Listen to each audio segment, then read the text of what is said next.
بیدر صاحب آپ ذرا ایران پر آتے ہیں. ایران مذاکرات کے دوران عمران پر 2 دفعہ کے دوران یہ اٹیکس ہو چکے ہیں.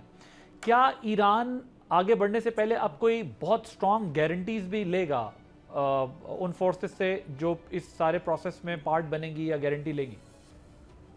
یقیناً ایران کہہ چکا ہے کہ اس دفعہ جب تک ہمیں گارنٹی نہیں ملے گی، سالڈ گارنٹی نہیں ملے گی، اور ان کی سالڈ گارنٹی سے مراد ظاہر ہے کہ اس میں اور بہت سارے عوامل شامل ہو سکتے ہیں، لیکن روس اور چائنا کے بیچ میں شامل کر کے، یورپین کنٹریز کو بیچ میں شامل کر کے، اقوام متحدہ کو شامل کر کے اس قسم کی گارنٹی جب تک اس کو نہیں ملے گی، ایران کیونکہ اب تو میں نے جیسا کہ بتایا کہ اپنی بقا کی نہ صرف جنگ لڑ رہا ہے بلکہ اپنی سبقت اپنے دیے ہوئے حالات میں، جو اس کی حالات ہیں اس دیے ہوئے حالات میں اپنی سبقت بھی دکھا رہا ہے. آپ دیکھیں کہ ابھی ہم گفتگو کر رہے ہیں پچھلے چند گھنٹے میں کیا ہوا، تل ابیب میں کیا ہوا اور اسرائیل میں کیا ہوا، جو 1 ٹن کے جو میزائل گئے ہیں، اور جس لحاظ سے وہ اسپلنٹر میزائل جو کہ جا کے پھیل رہے ہیں، جس طرح تباہی کر رہے ہیں. چائنا نے کہہ دیا ہے اپنے شہریوں کو خالی کریں.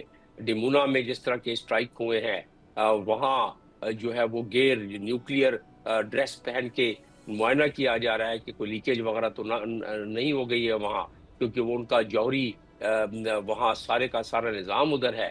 تو ان ایسی صورت جو پیچیدہ اور کٹھن ہو گئی ہے، اسرائیل تو کبھی نہیں سوچ کر سکتا تھا کہ ملٹی لیئرڈ قسم کی ایئر ڈیفنس سسٹم ان کا وہ اس کو چیرتا ہوا میزائل پہنچ جائے گا وہاں. اور اس کی وجہ ہے کہ چائنا کا سیٹلائٹ اگر استعمال ہو، چائنا کے 2 قسم کی سیٹلائٹ استعمال ہو رہی ہے. ایک تو کوئی 700 کلومیٹر آسمان پر ایک سیٹلائٹ ہے جو کہ اوور آل کوارڈینیٹس دیتا ہے، اور پھر اس کے علاوہ کچھ ہے 700 کلومیٹر پہ یعنی نزدیک جو ہے آربٹ کے، وہ اس کے ساتھ کوارڈینیٹ کر کے. تو کیونکہ جی پی ایس کا نظام تو ایران نے ختم کر دیا تھا پچھلے برس، اور وہ آ گیا تھا سیٹلائٹ نظام پر. اسی لیے آپ دیکھ رہے ہیں کہ جب میزائل وہاں جاتا ہے اور وہاں جا کے 80 مختلف حصوں میں بم کے طور پر پھیل جاتا ہے، اور ساتھ میں وہاں سے حزب اللہ راکٹ داغتے ہیں، تو وہ ان کا نظام جو ہے وہ کام کرنا، اس نے جس طاقت کے ساتھ اور جس مستعدی کے ساتھ اس نظام نے کام کرنا تھا، وہ نظام اس کا جو ہے وہ فیل ہو جاتا ہے کافی حد تک. اور جو کہ جس کی وجہ سے نقصانات اسرائیل میں ہو رہے ہیں. اسرائیل میں اندازہ کریں کہ 24 گھنٹے میں 23 مرتبہ اعلان بجا ہے، تو وہ لوگ ایران کی آبادی سو کیا رہی ہوگی، وہ تو پریڈ کر رہی ہوگی، کبھی بنکر کبھی گھر، کبھی بنکر کبھی گھر میں. تو اس کی وجہ سے بھی ایک بے چینی پھیل رہی ہے. ایران نے کبھی یہ نہیں سوچا تھا، اور ایران نے جس طرح دھکا دیا ہے امریکہ کو اس جنگ میں، ایران کی تو یہ بہت پرانی خواہش تھی، بہت دیر سے یہ خواہش تھی کہ کسی طرح جو آخری مزاحمت رہ گئی اس کو ختم کیا یہ وہاں جائے. کلسٹرز ایران کے مارے اس جا پر رہے ہیں، اور ایران کے اندر بھی انہوں نے بھی بہت نقصان پہنچایا ہے، اور ایران نے بھی ان کو جو ہے وہ کافی ڈیمیج دیا، اور پوری دنیا اس پہ اکانومی کا ڈیمیج وہ برنٹ اب لے گی. ایران کے پوائنٹ آف ویو سے آپ کے خیال میں اینڈ گیم کیا ہو سکتا ہے؟ ویسے تو ایران نے تردید کے باوجود کچھ 6 کنڈیشن سامنے رکھی ہیں، یہ باتیں سامنے آ رہی ہیں. آپ کے خیال میں ایران کا اینڈ گیم کیا ہے؟ نہیں، ایران تو کہہ رہا تھا نا شروع سے کہ ہمیں تو جب تک کہ اس دفعہ جنگ شروع آپ نے کی ہے، ختم ہم اپنے ٹرمز پہ کریں گے. کیونکہ جب کسی قوم کی، کسی ملک کی بقا کی جنگ شروع ہو جائے، کیونکہ ایران تنگ آ گیا ہے، 2 دفعہ اس کو نیگوسیشن میں الجھایا گیا، اور نیگوسیشن کے درمیان ہی 2 دن پہلے، 3 دن پہلے جب آخری سیشن شروع ہونے سے پہلے حملہ کر دیا جاتا ہے. تو ایران بھی اب اس نے سوچا کہ اب تو بقا کی جنگ لڑ ہی لو. اور کیونکہ اس کو بھی ایک سبقت ہرمز کا خیال یہ تھا کہ اسٹیٹ آف ہرمز پہ ایران کبھی بھی اپنا پنجے نہیں گاڑ سکے گا اس طرح.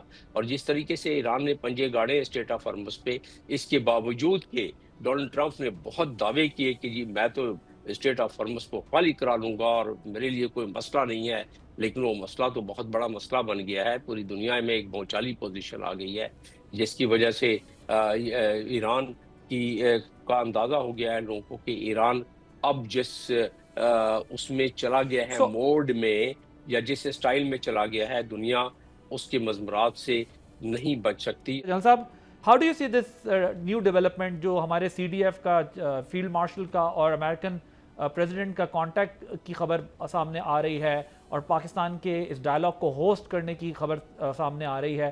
How do you see this development? دیکھیے یہ بھی ایوالونگ سچویشن ہے، ابھی کنفرم رپورٹس تو نہیں ہے. یس، پاکستان اتنا ہمیں کنفرم ہے کہ پاکستان کی ملٹری لیڈرشپ، پاکستان کی پولیٹیکل لیڈرشپ کی ایکسیس ہے व्हाइट हाउस तक. And of course White House बेशक it's a big power centre, लेकिन उनको फ्रेंड्स चाहिए होते हैं अपनी एग्जिट स्ट्रेटजीज में, अपनी मिलिट्री पॉलिटिकल स्ट्रेटजीज के अंदर उनको एग्जिट पॉइंट्स चाहिए होते हैं. और उसमें पाकिस्तान उनके पास एक बड़ा अच्छा लीवरेज है. और पाकिस्तान की जो रिलेशनशिप है with Iran and with Saudi Arabia, उसको भी पाकिस्तान जो है उसको लीवरेज को इस्तेमाल कर सकता है. पाकिस्तान की मिलिट्री पॉलिटिकल लीडरशिप के बिल्कुल राब्ते रहे हैं जी. और अगर फॉरेन ऑफिस से ये बयान आया है कि जी अगर हमें कहा गया तो पाकिस्तान अपना रोल प्ले करेगा. पाकिस्तान की इंपॉर्टेंट चीज हमारे जानने के लिए ये जरूरत है कि पाकिस्तान की कैपेसिटी एंड कैपेबिलिटी है इस चीज को आगे, डिप्लोमेसी को आगे लेकर जाने की. But on the other hand अभी ईरान को हम देख रहे हैं कि वो मान नहीं रहा है, ईरान इनकार कर रहा है जी कि हमारे कोई ऐसी नेगोशिएशंस ऐसी नहीं हो रही. But in Pakistani case of course Iran would also like to keep the leverage. इसलिए तो तशक्कुर Pakistan in parliament, president, foreign minister Pakistan का शुक्रिया अदा करें कि वो अपना एक स्ट्रेटेजिक पार्टनर, एक दोस्त रखना चाहेंगे जिसकी leverages on the other side भी हो. कोई देखिए ह्यूब्रस अप्रोच, आपको कोई भी ताकत जितनी बड़ी भी आपके हो किसी भी डोमेन में हो, आपको विक्टोरियस नहीं बना सकती जी, ये याद रखिएगा. You need friends. और जरूरी नहीं होता कि आप काउंट करें मटेरियल्स में, मैन मटेरियल्स, इन चीजों में काउंट करके विक्ट्री और लॉस का. आप देखते हैं कि as a state, as a nation आप कहां पे खड़े हुए हैं. तो Iran would like to keep their self intact also, ताकि वो आज के 15 साल 20 साल बाद का जो ईरान है वो कैसा होगा. फिर पाकिस्तान की अपनी सेंसिटिविटीज भी अटैच है ईरान के साथ. दूसरा, पाकिस्तान गल्फ को एक फंक्शनल रिलेशनशिप इस रीजन को रखना चाहता है. अगर फिर वहीं पे अभी आपने देखा over a period of time काफी चीजें इंप्रूव हुई सऊदी अरेबिया ईरान के बीच में, उसमें पाकिस्तान ने अपना एक अहम रोल अदा किया है और आगे भी वो करना चाहेगा. तो वो डिटेरिएट नहीं होना देगा, वरना तो आपको पता है इजराइल का इन्फ्लुएंस जितना बढ़ता जाएगा इस रीजन के अंदर, जितने उसके डिजाइन पूरे होते जाएंगे, पूरा रीजन डिस्टेबलाइज रहेगा. And unfortunately we have two spoilers in the region also. एक तो इजराइल भी अब इसी रीजन का स्पॉयलर है और इंडिया ऑलरेडी बैठा हुआ है. तो आई थिंक पाकिस्तान के लिए भी बड़ा क्रिटिकल है कि इस बड़ी वॉर को बंद किया जाए, ताकि इसके नीचे जो छोटी वॉर शुरू हुई है और इस बड़ी वॉर के साए में बहुत से दूसरे ममालिक अपने चीजें परसू करना शुरू करते हैं, कंट्रीज लाइक इंडिया, वो पूरा फायदा उठाते, तो वो ताकि वो उनको एडवांटेज ना ले सके चीन. ऐसी सिचुएशन. तो ये जो अमेरिकन पॉइंट ऑफ व्यू है, अगर ये मामला और थोड़ा आगे बढ़ता है तो आपके ख्याल में एक्सपेक्टेड एंड गेम क्या हो सकता है? देखिए, with president Trump in the office, with Israel as a sponsor spoiler, और फिर ईरान के अपना एक प्राइड अटैच है जी इनकी डिप्लोमेसी और हर चीज के अंदर एक अपना. अभी भी आपने देखा पिछले दिनों भी, वॉर से पहले भी जब नेगोशिएशंस हो रही थी तो वो उन्होंने 2-3 ऐसी जगह थी जिनको रिजेक्ट किया कि वहां पे नहीं होंगी. फिर ओमान ने इनडायरेक्टली अपना रोल प्ले कर रहा था. तो ईरानियंस का भी अपना एक थोड़ा सा, वो कहते हैं ना, अपना प्राइड लेकर चलते हैं, अपना थोड़ा सा डिफरेंट अप्रोच रखते हैं. लेकिन देयर आर लाइकली चांसेस. और बहुत सारी चीजें ऐसी आदिल अब्बास साहब जो बिहाइंड द सीन हो रही होती हैं, हमें उसका शायद एनालिसिस करना बड़ा मुश्किल हो जाता है, क्योंकि काफी डेवलपमेंट के बाद ये चीजें सामने आना शुरू होती हैं. आपको याद होगा जब कतर के अंदर ईरान ने मिसाइल स्ट्राइक्स की थी, 2 सिंबॉलिक थी या जो भी था, तो नोबडी कुड थिंक कि इतने जल्दी सीज फायर भी हो जाएगा. और हम अभी कमेंट्री कर रहे थे कि जी कतर कैसे इसको व्यू कर रहा है, सऊदी अरेबिया ने कैसे व्यू किया है, क्या रिस्पॉन्सेज आएंगे. अब तो वॉर ज्यादा फैल के आगे चलेगी ना, तो उसी के साथ साथ सीज फायर भी हो गया.